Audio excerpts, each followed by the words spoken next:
people, stay dandy, baby.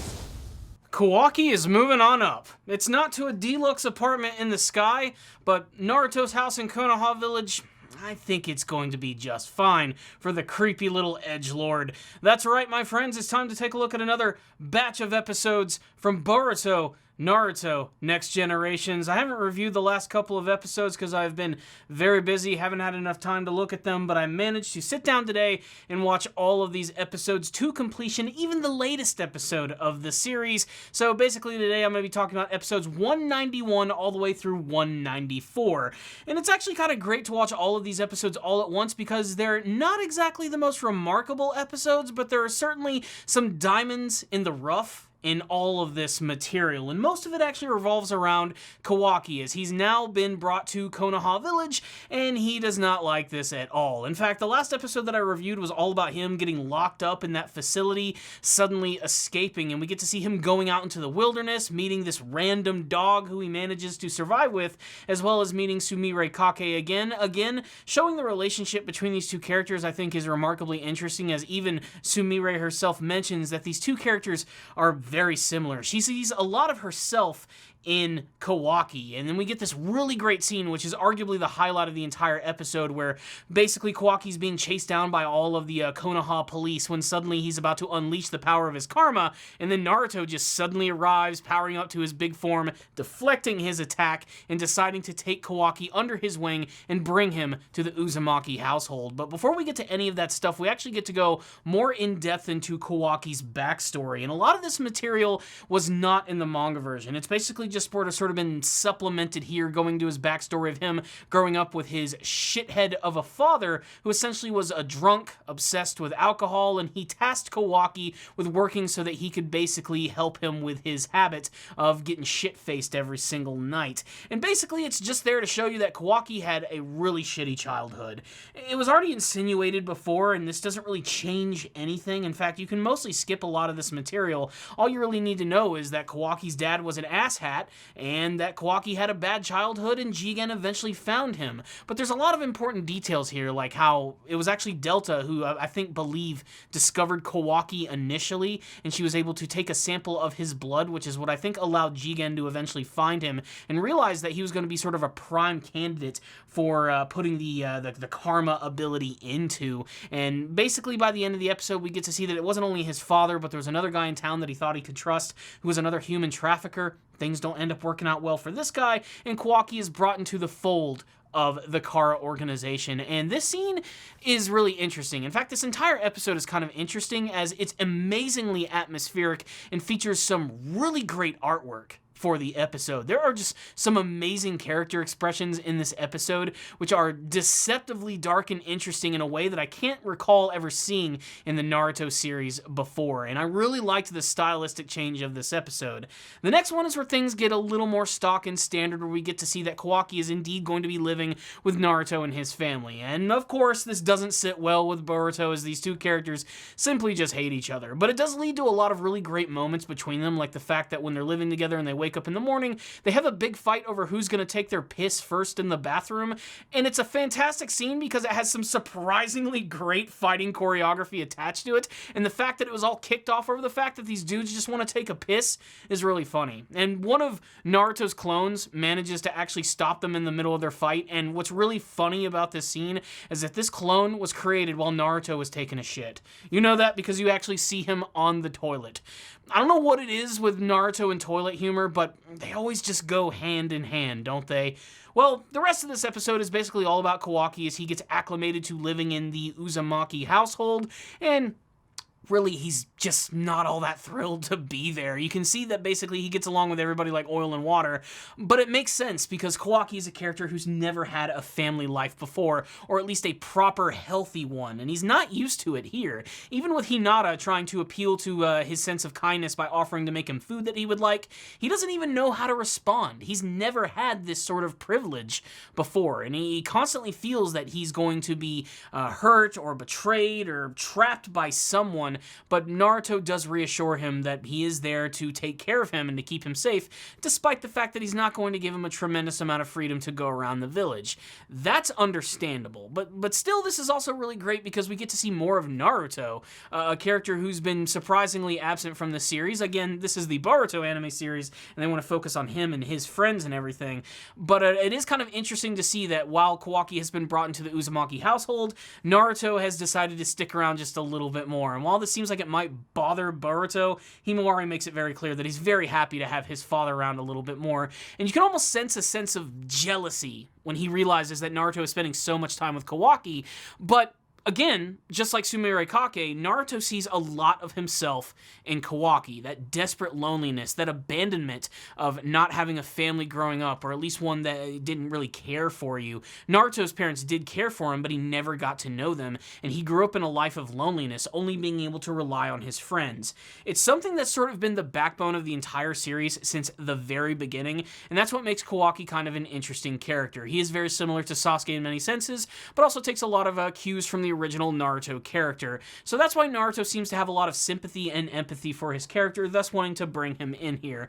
But again, more conflict just manages to rear its ugly head, like the fact that Kawaki ends up breaking a vase which belonged to Himawari, which really pisses off Boruto. But it's at this moment too where Kawaki is starting to see sort of like the repercussions of his actions, realizing that what he's doing is actually hurting these people who genuinely care for him, and that's when he starts to sort of warm up to them oh so slightly, revealing his name and who he is.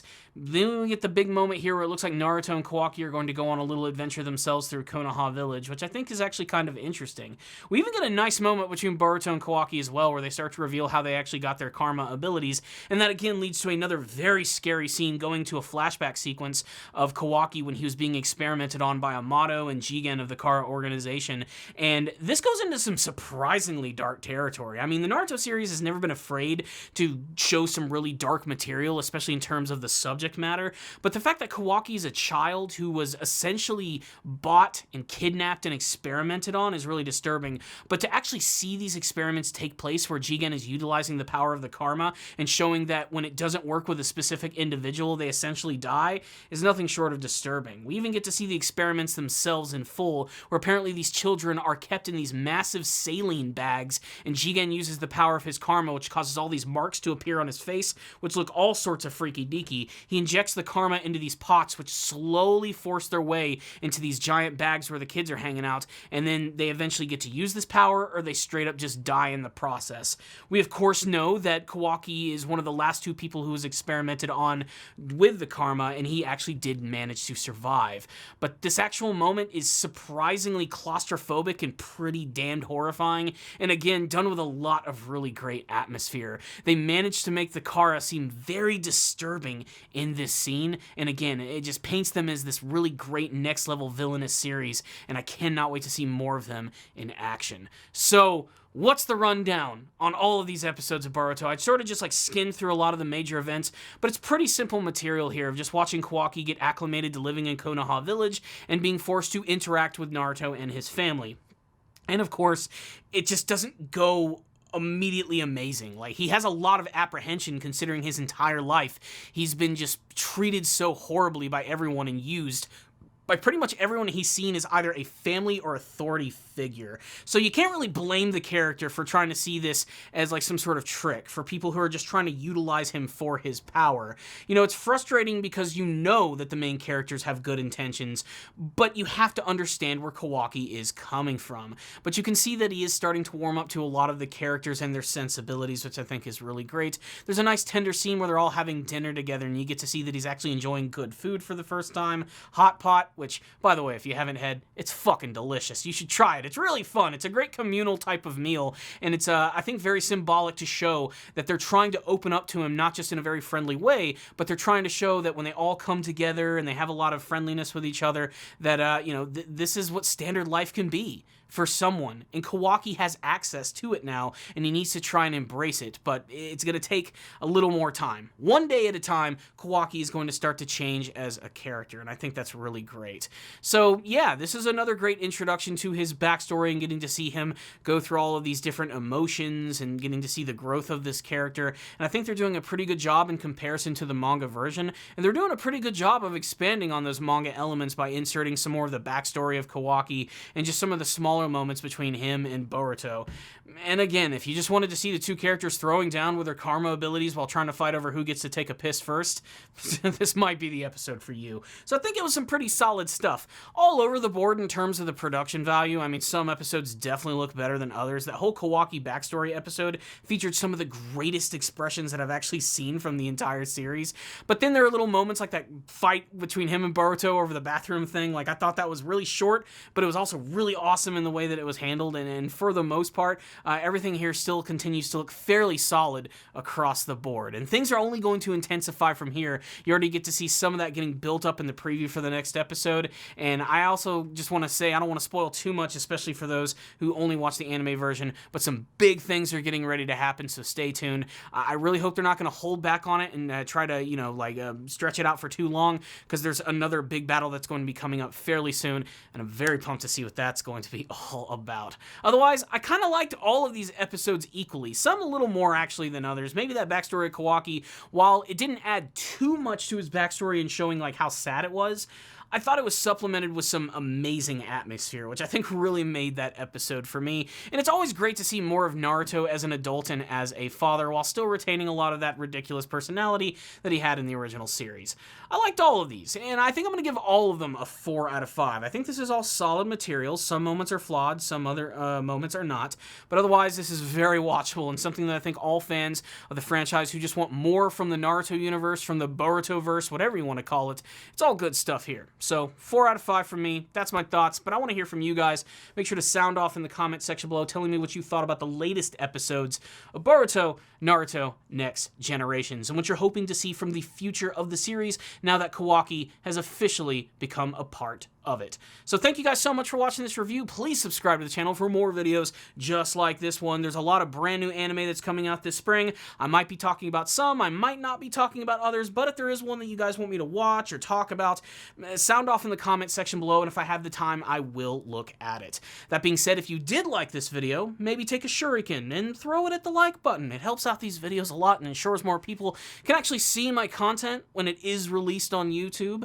I'd also like to take this time to thank all of my patrons. You guys are ninja superstars for making those monthly donations. Remember, first-time donators, I'll review an anime series of your choosing, as well as adding your name to this list of super amazing people, the Kages. That's right, the Kages of Ace Guru. So thank you guys so much for watching this review. I'll see you all next time, and as always, stay dandy, baby.